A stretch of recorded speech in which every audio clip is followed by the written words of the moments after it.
This is a wooden spoon that I'm holding, the most feared utensil in the sporting world.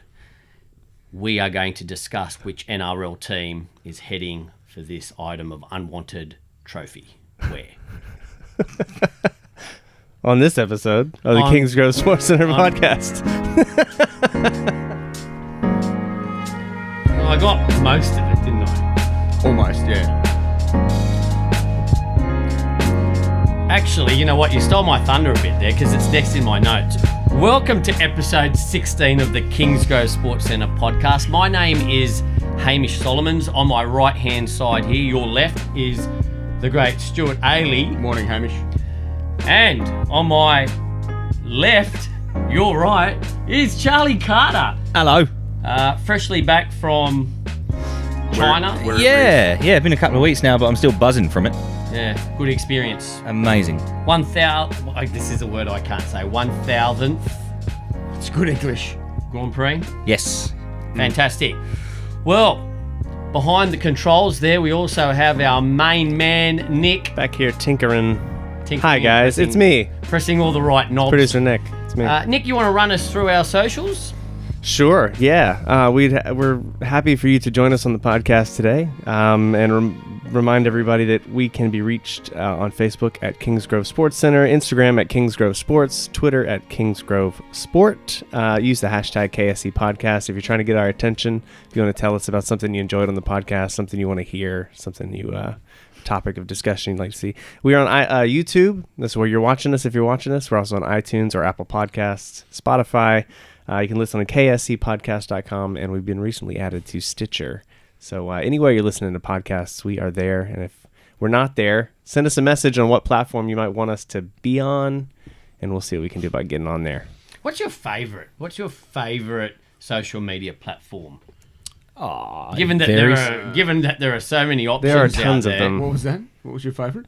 I said there are so many different options. Oh, yeah. But what's your favorite? I don't know. I've got to say probably Instagram. Yeah, I've got to say Instagram still leading the way for me. Instagram for photos, I don't mind that. I mean, just these days scrolling through Facebook, you get so much of, some of it's good and some of it's absolute tosh. Yep. Yeah. Anyway, as discussed in our intro, this little wooden spoon here is the holy grail of ineptness when it comes to sport, and we are going to talk about which rugby league team is potentially on its way. It's a heated contest at the moment. There are a good number of teams who are all equal on points there, but bit of a monopoly on previous winners there. Who? Parramatta? Yeah. All right. Anyway, but if they're in line. If you're one of our listeners from outside the realm of the NRL, if you're an overseas listener, we will be getting to some cricket shortly, so hang in there. And also a bit of soccer. And a bit of football news. A bit of football, yeah.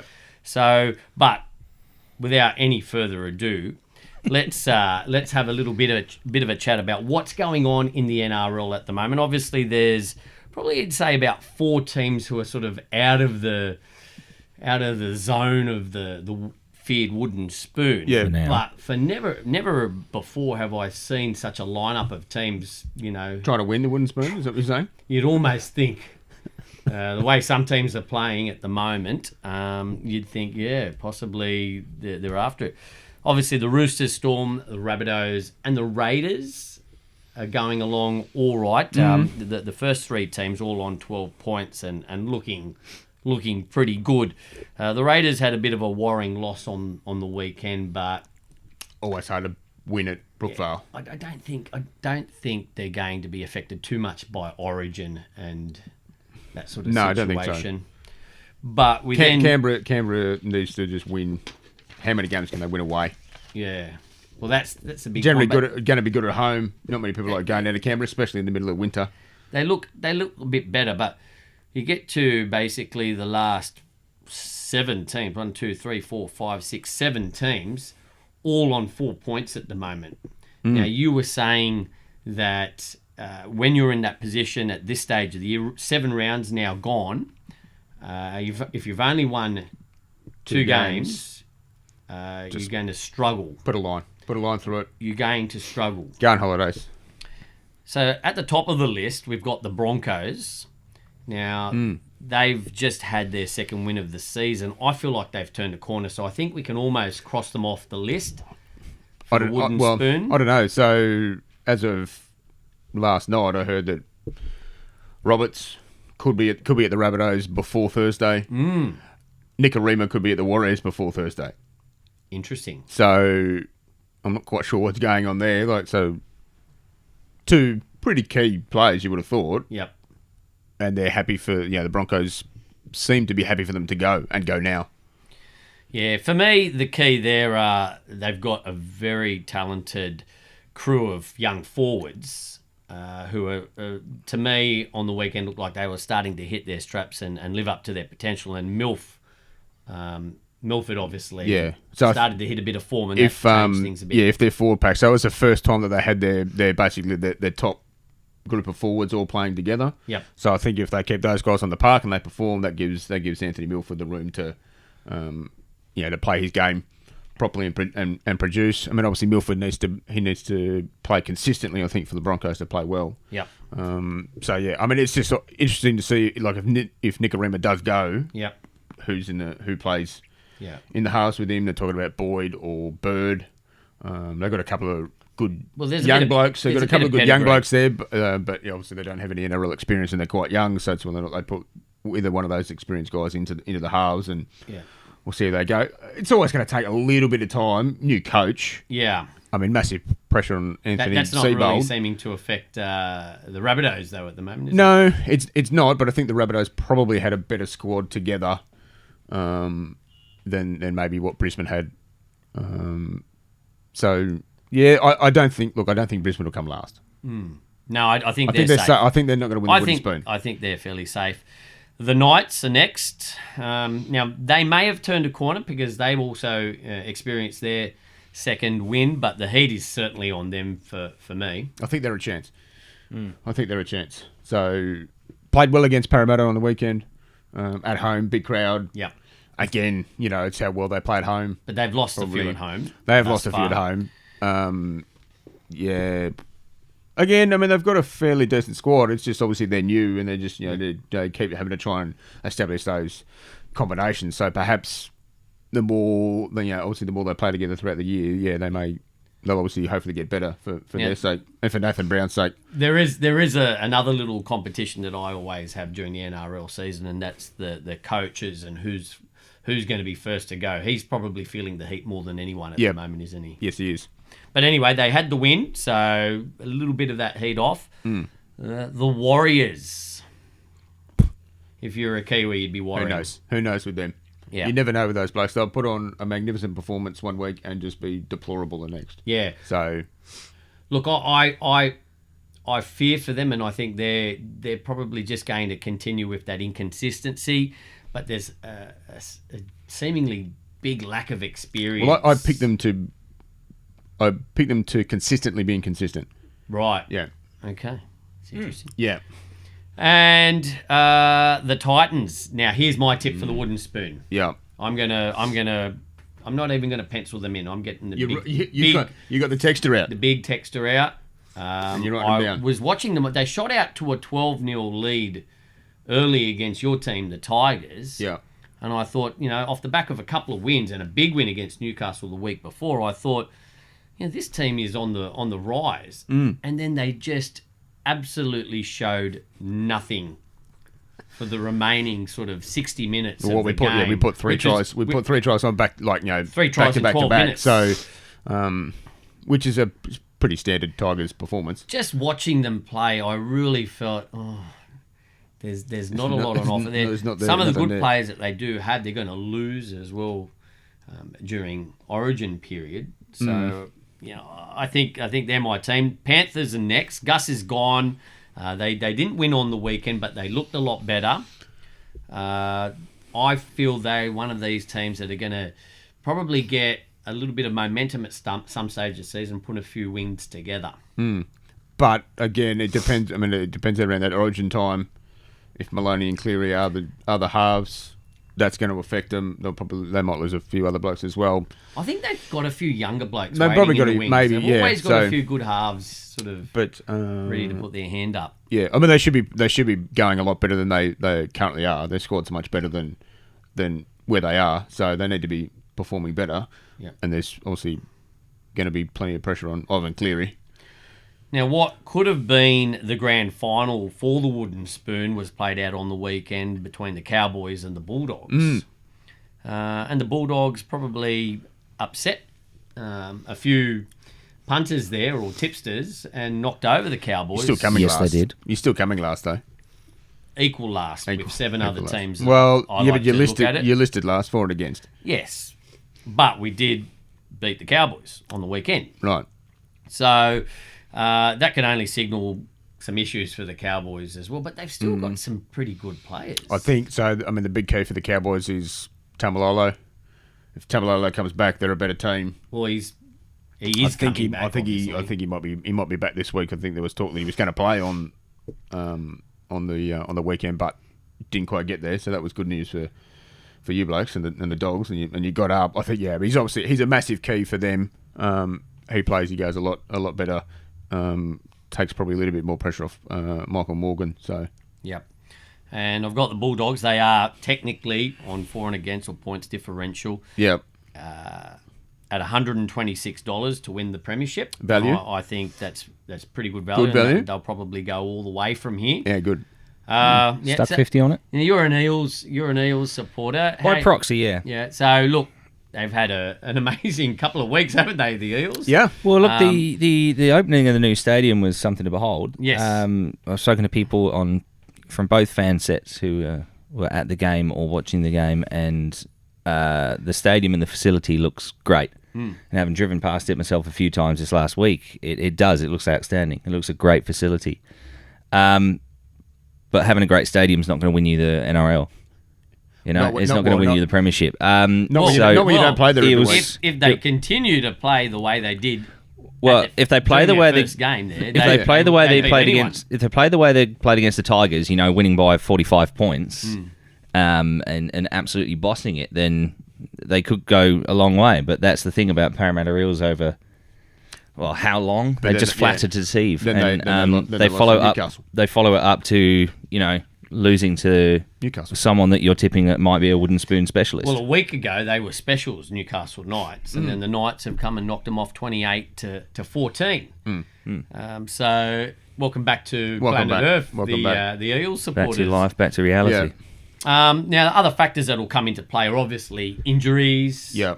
Origin period, Yeah. especially with the Panthers and both halves in line to play Origin, and of course the odd scandal or two. Standard NRL scandal. Could affect the team's chances, and there's always every chance of that if the off-season was anything to go by.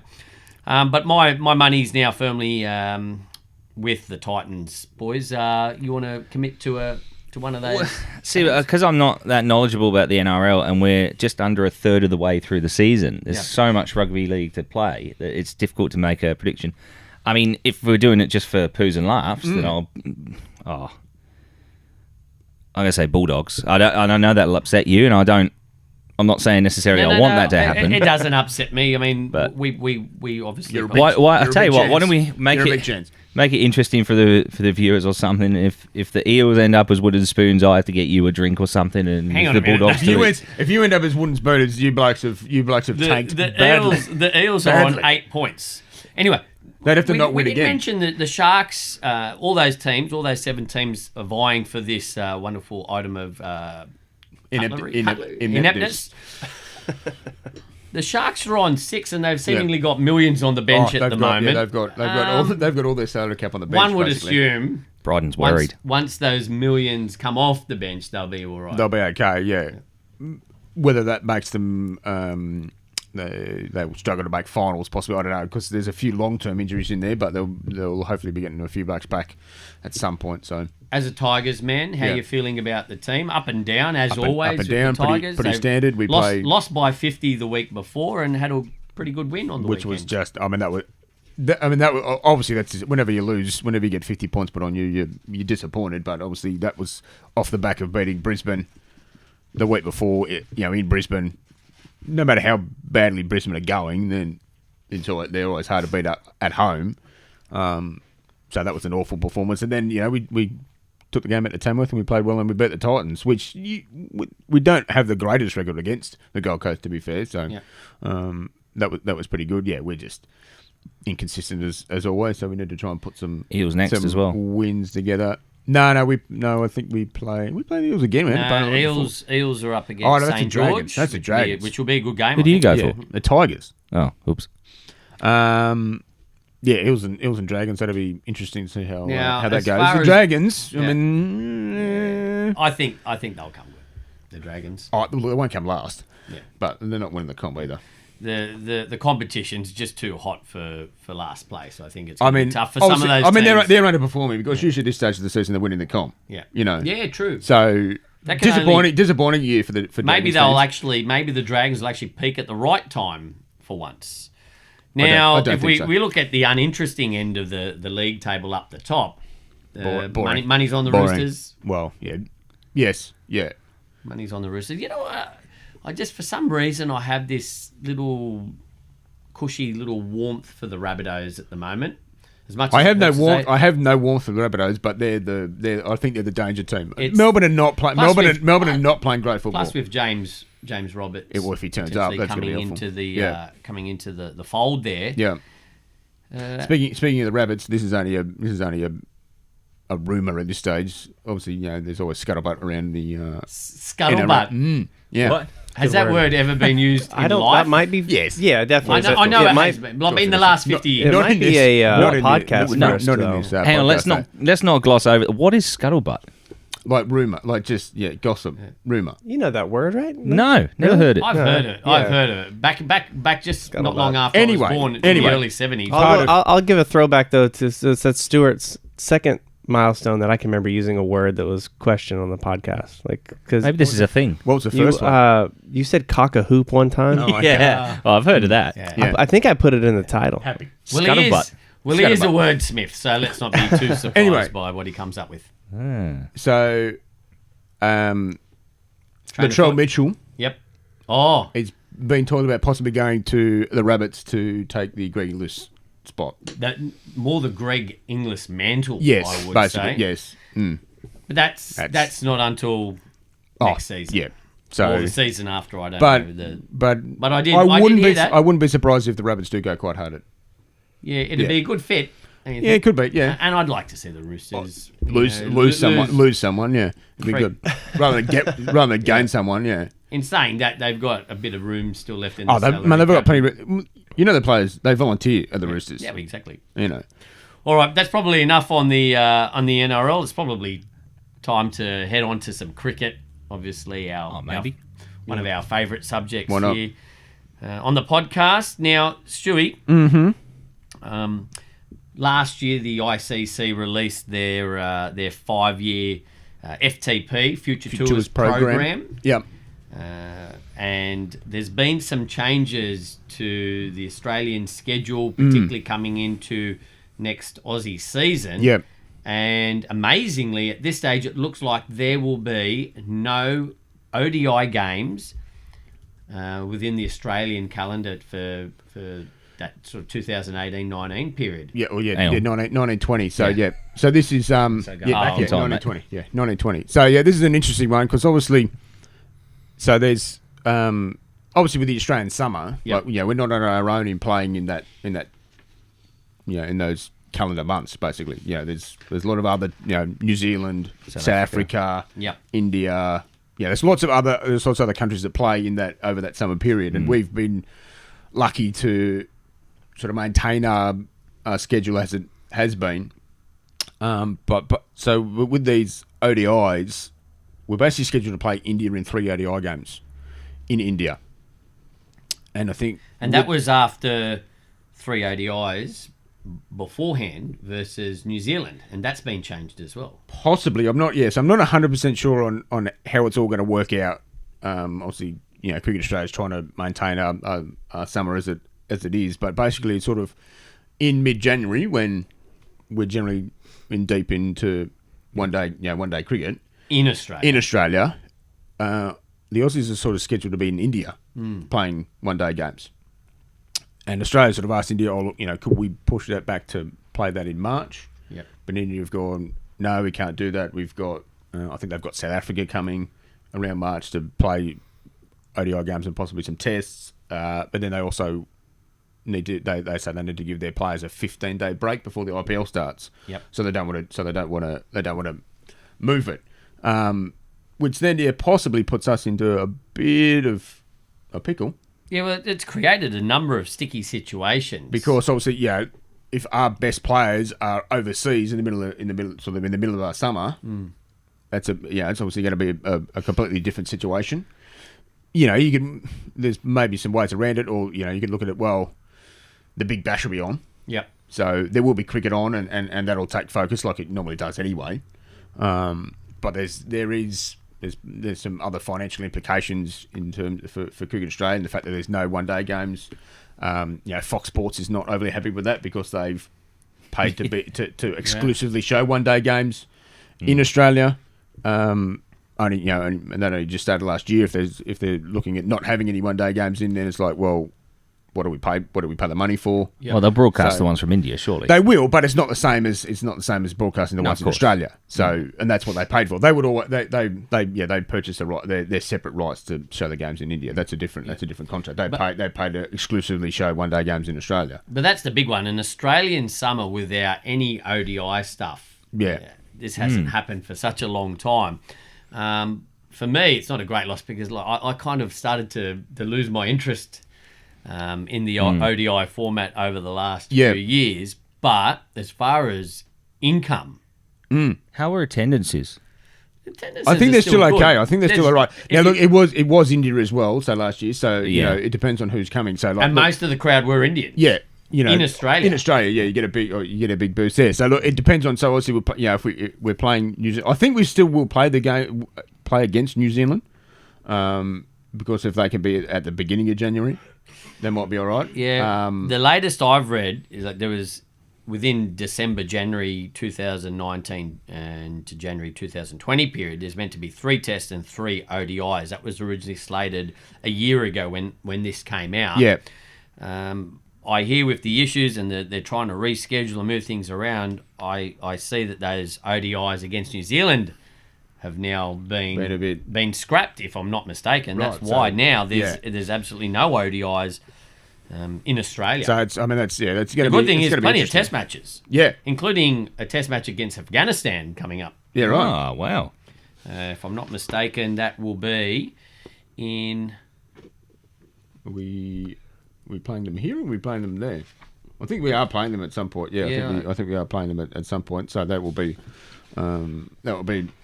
historic.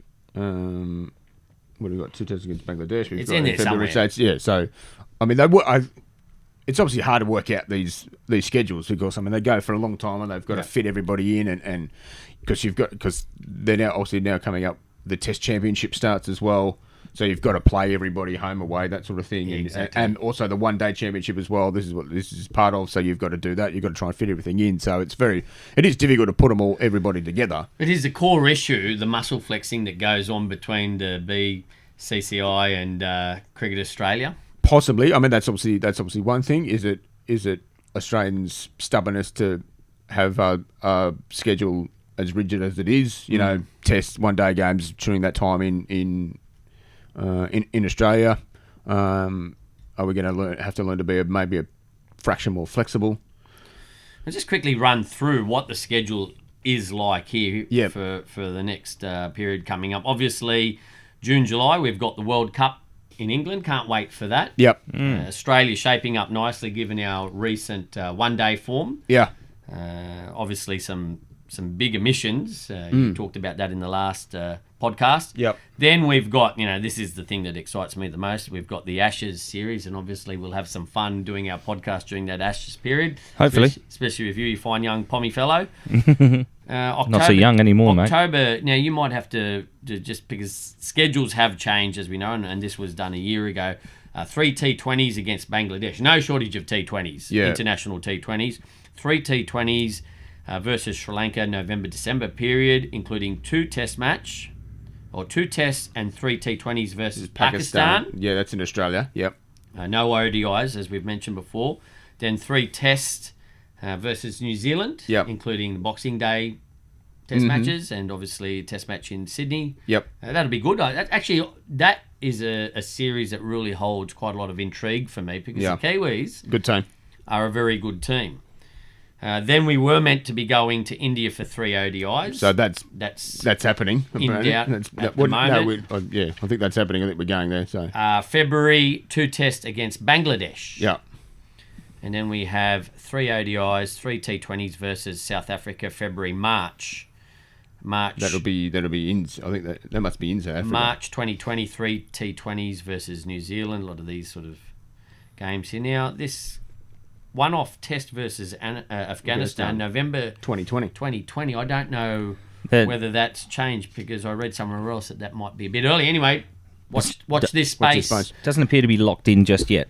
Just going from the fixtures on the cricket. A lot of time, this is what's supposed to happen, but boards have got to agree to, I know we're having issues with Pakistan because we want to play day-night test matches. They don't want to play day-night test matches, and you've got to offer financial incentives, blah, blah, blah. So it's going to be interesting.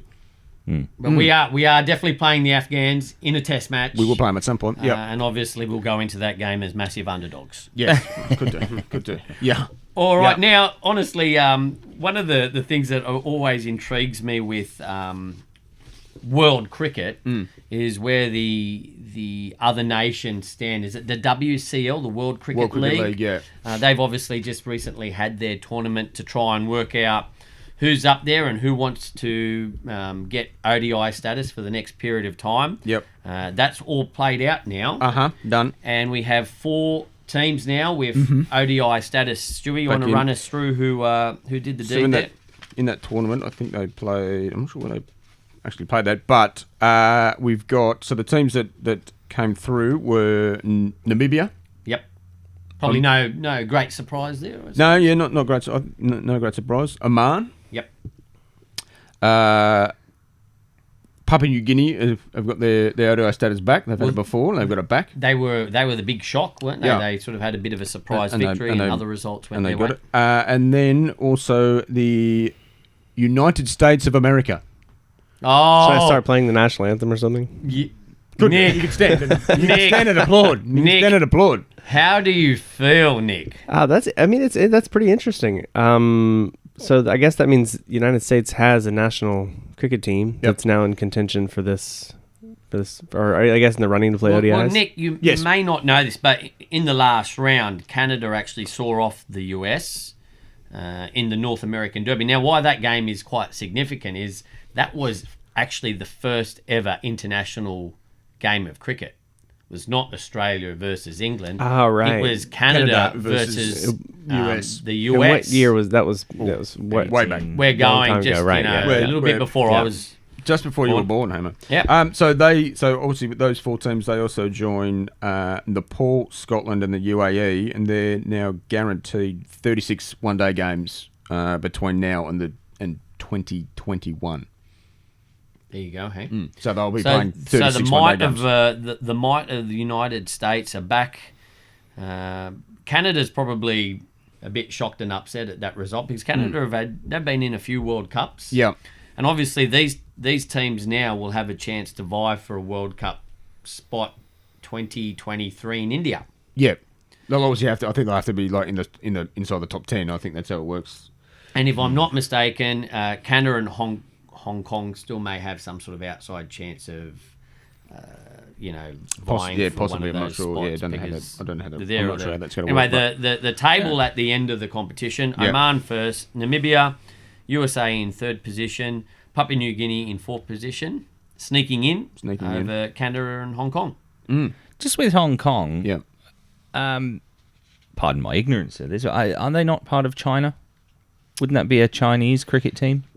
Yeah, I'm not sure how, in terms of how it works in terms of international sporting teams, but I mean they still compete as Hong Kong, I think. Yeah, I think my understanding is that Hong Kong used to be a British territory. It was handed back to China in 1997. Yeah, but as far as I'm aware, Hong Kong is not classed as a country. I'm not sure. Look, I don't know. I'm not sure. I'm sure they still. They may not be a country, but they are a cricket nation. Fantastic, which is great. But my point just being that is that why restrict it to just Hong Kong? Why not open it up to the whole of China? I think they're hoping to build China up to be a separate entity. Yeah. Okay. That might it's just going to take a bit longer. We've got the Hong Kong Sixes, of course. Of course, yeah. Now, just on something else before we leave cricket. Yep.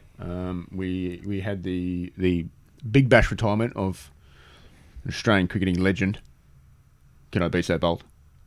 I think so. I think that's fair enough now. Shane Watson retired from the Big Bash. A much maligned figure in the Australian cricketing world. So so it's reported he's going to play. Good news, he's going to play for Sutherland, which is good. Great news for Sutherland. Which is good. Great news for Sutherland. Great news for Premier Cricket. It's always good to have if you could have calibre of those blokes continue to play a little bit, and then he's going to be available for selected international T20 tournaments. Yep. So he might still have an IPL contract. He might have another year to go on his contract. So he's going to. Yeah. But he might still have contracts with the Caribbean Premier League and things like that. Charlie, as an Englishman, your take on Shane Watson? Oh, do you know what? It's one of those things where I've had first-hand experience of how the media in this case really has covered Shane Watson in the UK, and he comes across as a bit of a villain. Having trained with the Australian team as a net bowler and had first-hand experience bowling at Shane Watson and interacting with him, he is one of the nicest guys on the planet. Yeah. He actually took the time to come and thank us all individually for taking the time out of our day and taking a day off work or whatever it might be to come and bowl at them, to give them some prep. And this was it was just before the World Cup semi-final with India in 2015 at the SCG. Nicest bloke ever. Yeah. Anytime he's ever been in here, so obviously when he was with Gunnar Moore, we used to fix his bats, and whenever he was in, it was couldn't have been nicer. Casual bloke, just chatted with the guys, having to side gloves, whatever. Nothing was too much trouble. It was always a great bloke. Here. Yep. Look, my thoughts are, technically one of the better cricketers to watch. Yep. Possibly didn't quite achieve all that he needed to at Test level, which I think is the highest level. But he had so many problems early on in his career with injuries. I think once the bowling took a back seat and he focused a bit more on his batting, and then obviously there was those issues with his front pad, the reviews and whatnot, and he became, I think, unfairly a bit of a villain in the eyes of a lot of the Australian cricket public, because I think they treated him pretty poorly, and I was quite embarrassed to see what was going on. Yeah, and the memes about using up the reviews and things like that came out about, which were sometimes funny, but you're a little bit over the top. One of my favourite Shane Watson stories, though, it's sort of at his expense, but it's not like derogatory to him really. As they're playing a one-day international against England in 2005, and they're in Durham, and they were staying near Durham Castle, I think, and apparently Shane Watson let it known that he was scared of ghosts or afraid of the dark or something like that, and Darren Goff's bowled a ball at him. He's dropped it at his feet, and Darren Goff, as he's gone to pick up the ball, has gone, woo. Jeez. Like that. There's a video of it on YouTube. Because I think they stayed at Durham Castle or something, and it was haunted, and he ended up, he ended up coming into Brett Lee's room or something. That was it. Because there was, and Darren Goff got wind of it and sort of just went, ooh. There's a video of it on YouTube. I remember it happening live. Look, but I think overall, and particularly now, with the recent few years and his focus on T20 cricket, and he really has come to the fore at that standard as probably one of the better T20 players in the world, and he's done some amazing things. But very good white ball cricketer. You'll remember he did a in-store appearance here through Gunnar Moore. Yep. And the place was quite crowded. Yes. And the time he took and the way he handled himself in that sort of situation can only be admired. Yep. And I thought he was a tremendously nice guy off the field. And I suppose he's going to be missed on Australian cricketing fields, because he was certainly a great player for the Sydney Thunder, and the younger players all spoke very highly of how he took the time to basically help them in their development at the Sydney Thunder. Well done to Shane Watson. All right, now some stuff where I'm probably going to hand off to you guys because I'm not the world's biggest follower of football. Before we leave cricket, I've just found out a story this morning, which is that Claire Polisak, who's become the first female umpire to umpire to stand in a men's one-day international. Yeah. Claire's a lovely person as well. Fantastic. We've had her umpiring at our level, and she's worked her way up. And good to see. She's probably the best umpire that we've, or one of the best umpires that I've ever had in one of my games. And I've seen her, She obviously never gave you A or B.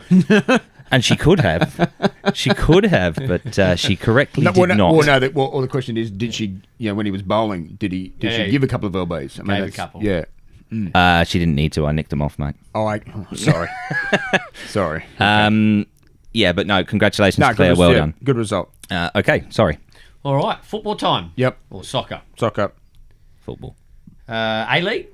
Some big news. A-League finals. Yeah, we're into the finals period. Coming up this weekend, I think they start. So. Look, for me, Adelaide look pretty strong in that department. They're looking... they're doing okay. Perth Glory have been the team to beat all season, and so they're the ones going into this final series with it basically all to lose. So, Adelaide in recent times just seem to be. Yeah, I mean they're there and thereabouts. You've got the two Melbourne Melbourne teams, which will be dangerous. Obviously, Melbourne Victory, the most successful A-League club, and then you've obviously got Sydney FC, who've been playing some good football the last couple of years. Probably should have won it last year. They sort of lost it. They let that one slip. It's an interesting situation in the A-League where they have where you're, if you come first, you're crowned premiers essentially, and then we go to a final series. Yes. So you can come first in the regular season, be crowned premiers, and actually the Asian Federation then consider you the winner of the A-League. Okay. For Asian Champions League and things like that. So they think that you've won the competition. Yeah. And then we have a final series and someone else can win. Yeah. So it's interesting, but so I Perth don't like that. Perth would still be the team to beat. There's two ways of looking at it. You're rewarding consistency, first past the post. Yep. I've always liked that system because That's the owners... that's generally how it's always worked in football or soccer overseas. It's whoever comes first wins. Yeah. And that's obviously the it's way a it league is table. The EPL. Yeah.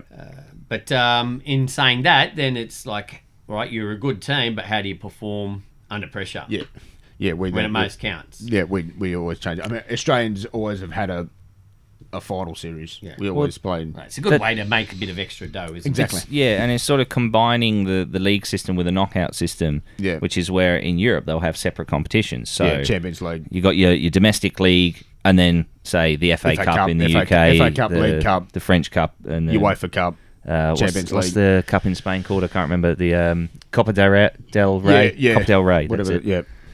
Yeah. It's a separate competition. You've got the knockout comps, because that sort of brings these guys into play as well. It's not just about the top four, or whatever it might be. Yeah, you get that non-league side coming through and making the last 16 or something. Mate, have you missed your calling the way you're handling that wooden spoon? Oh, mate, I can. Yeah, just waiting to stir. I can stir. Apparently, you're making lunch today. Yeah. Right now, EPL. Your favourite soup. Oh no! Before we move away from the A-League, some big news. Oh, of course. Some big news. Brisbane Roar, they've got a new coach, got a new manager. Yep. God has come. Robbie Fowler. So the Liverpool legend. Yeah. Has obviously not Liverpool. No, my dad's a Liverpool fan. Liverpool legend Robbie Fowler, who played at Brisbane. Yep. Has come and he's going to be their new manager next season. So that'll be interesting. Yeah. Apparently, he may already be on the phone to Liverpool and drag a few players, asking if Sturridge is available to come down and play. I don't think that's going to happen, but that's Stuart Sturridge. No. Daniel. Yeah. Okay. So look, it'd be interesting. He's never managed a club before. I don't think. I don't think so. No. I mean, in England and in Europe, he's more known for his property development. Right. There used to be the gag going around that everybody lived in a Robbie Fowler house. Oh. So his property portfolio is quite good. So he's savvy. So I think that's why he hasn't really got a managerial. He's struggled to get any sort of managerial positions in Europe. So he's come out here. Good for the A-League. High profile. Well, he still might do a bit of moonlighting in Brisbane. Oh, I'm sure. Yeah, bit of property development. Technically speaking, his second managerial job. He used to manage Muang Thong United Football Club in Thailand. Right. Oh, right. Okay. Yeah. One of the greats. So it'd be interesting to see how he goes. Yeah. Oh, look, I think they need something. They've had a pretty tough year, haven't they? Generally, Brisbane. So we'll see what happens. It can only be good. It can only be a crowd drawer. Crowd drawer. Yeah, they'll come just to see him on the sideline. See God on the sideline. All right, EPL. Yeah, you're obviously. Also, sorry, you said earlier he played for Brisbane Roar. Yeah. No, he played for Perth Glory. Oh, did he? Yeah.